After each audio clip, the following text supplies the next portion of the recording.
θα παίξουμε μπανάνα σε μπανάνα.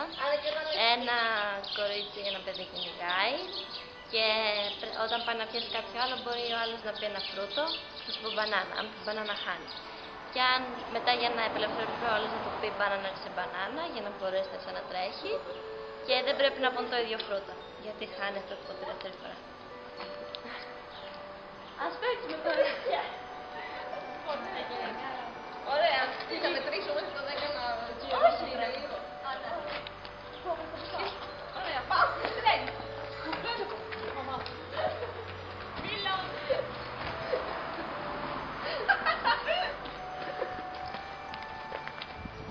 Μπανάνα. Φράουλα.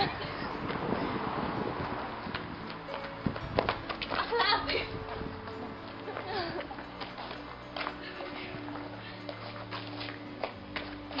Πάτω.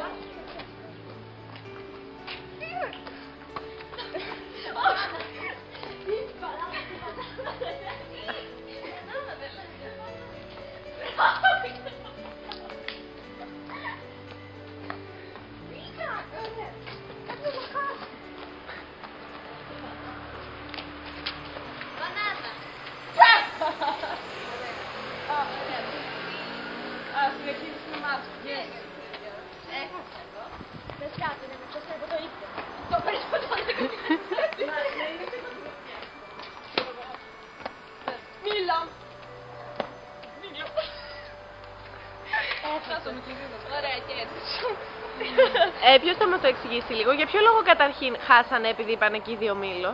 Επειδή δεν πρέπει να πεις το ίδιο φρούτο και δεν πρέπει να πεις και μπανάνα. Δεν πρέπει να πεις το ίδιο φρούτο την ώρα που το λέτε και οι δύο, γιατί και πριν υπόθηκε το μήλο, αλλά δεν χάσανε.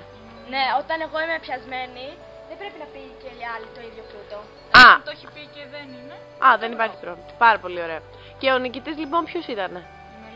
Εγώ που ας πούμε χάσανε μόνος τους.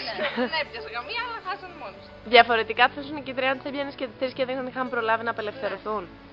Και θα νικάγανε και αυτές αν δεν μας Αν είχε πιάσει και τις δύο, θα νίκα εγώ, ξέρω εγώ.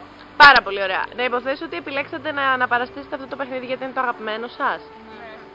Ήταν ένα παιχνίδι που το παίζαμε πολύ στο σχολείο. Πάρα πολύ ωραία. Ευχαριστώ.